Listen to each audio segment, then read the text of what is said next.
Iya, jadi benar bahwa kepergiannya itu tidak bisa dilepaskan begitu saja dari isu politik ya. Jadi katanya saya ini buronan, melarikan diri, ada persoalan hukum yang saya hadapi, saya ini katanya red notice, kemudian ada lagi yang mengatakan kalau saya ini saudara orang politik yang selalu bikin keributan di mana-mana. Nanti bahaya untuk keamanan Saudi.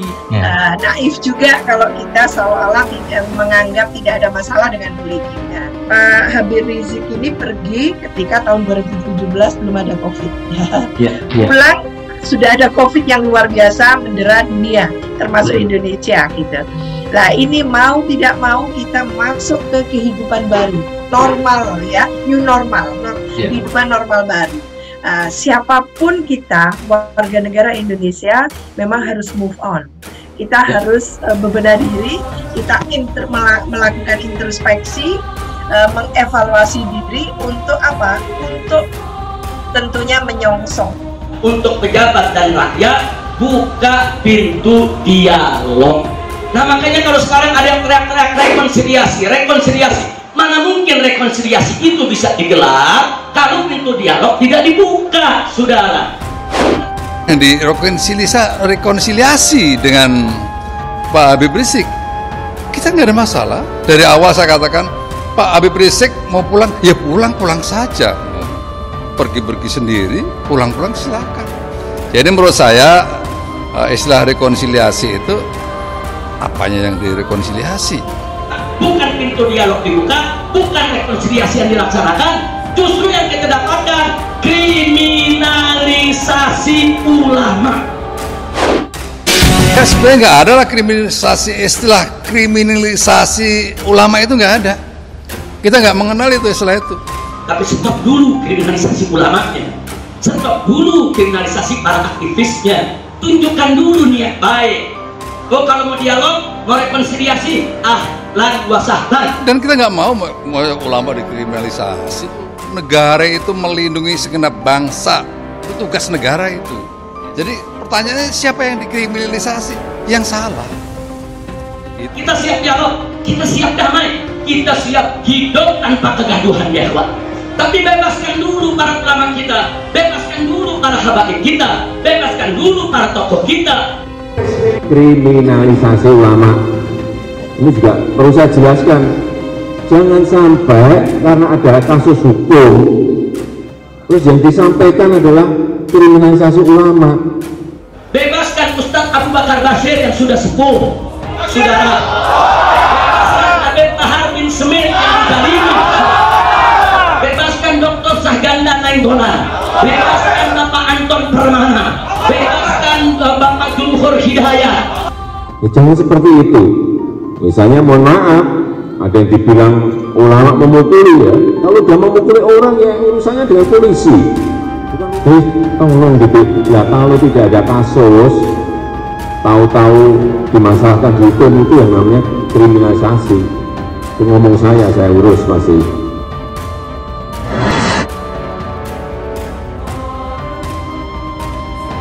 Tapi jangan terus bahasanya kriminalisasi ulama, enggak, kriminalisasi yang salah. Nah, kadang-kadang untuk membangun sebuah emosi istilah-istilah itu dikedepankan. Jadi saya ingin katakan kepada masyarakat Indonesia bahwa negara melindungi segenap bangsa dan warga negaranya. Nggak ada itu negara semena-mena, nggak ada seperti itu. Tetapi negara juga harus menegakkan aturan-aturan melalui law enforcement. Kalau enggak nanti ya kacau balau kan begitu. Kepulangan Rizik Syihab dari Arab Saudi ke Indonesia setelah bertahun-tahun bisa mendorong persatuan bangsa. Kini Indonesia dilanda pandemi COVID-19. Dengan pengaruhnya yang cukup besar, Rizik Syihab semestinya bisa ikut andil dalam penanganan pandemi ini. Karena itu, kontroversi ketika Imam Besar Front Pembela Islam itu saat meninggalkan Indonesia. Sebab Indonesia saat ini tengah menghadapi tantangan yang jauh lebih besar. Demikian disampaikan oleh peneliti senior Lembaga Ilmu Pengetahuan Indonesia atau LIPI, Profesor Siti Zuhro dalam tayang Jawab Cak Ulung bertajuk Pulang dari Saudi, Habib Rizik Gabung Parpol yang digelar Air Mall pada Kamis 12 November 2020. Habib Rizik ini pergi ketika belum ada COVID, pulang ada COVID mendera dunia. Ini mau tidak mau kita masuk ke kehidupan baru, kata Siti. Siti mengatakan, siapapun yang menjadi WNI harus mampu mengubah perspektif di tengah pandemi.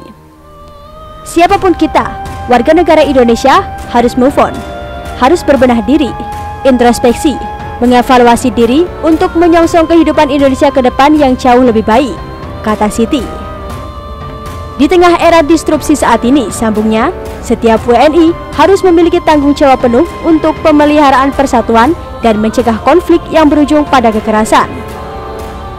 Jadi, WNI harus punya tanggung jawab penuh untuk memelihara persatuan Indonesia, agar kecenderungan sengketa, konflik, fiksi, ujung-ujungnya tidak boleh violence, papar Siti.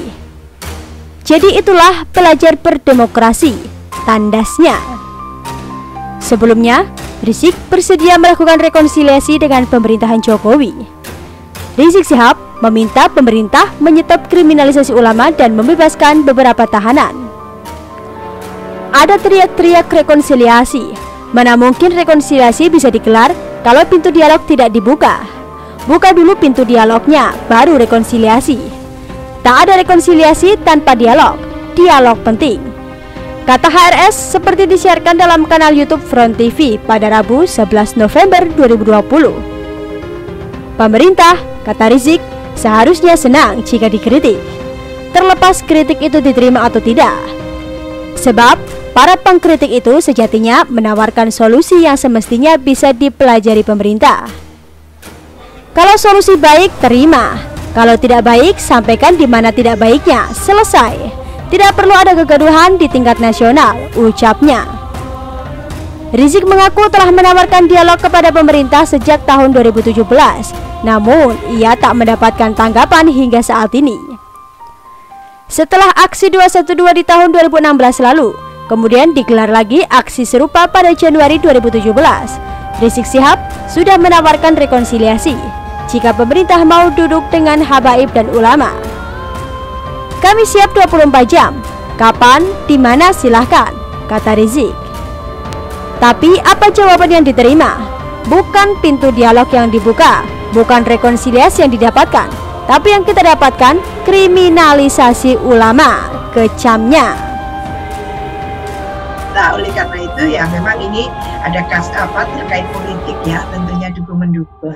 Kalau tidak, kita gerus oleh dahsyatnya era disrupsi ini. Nah, ini mau tidak mau. Jadi warga negara punya tanggung jawab penuh gitu ya, sebagai warga negara gitu, untuk ikut memelihara bagaimana persatuan Indonesia, bagaimana gitu ya, agar kemungkinan kecenderungan adanya konflik, adanya sengketa gitu ya, adanya bahkan friksi, lalu ujung-ujungnya tidak boleh violence gitu. Jadi itu yang belajar berdemokrasi kita ini kan, bagaimana supaya ada musyawarah mufakat, ada semacam dialog di situ.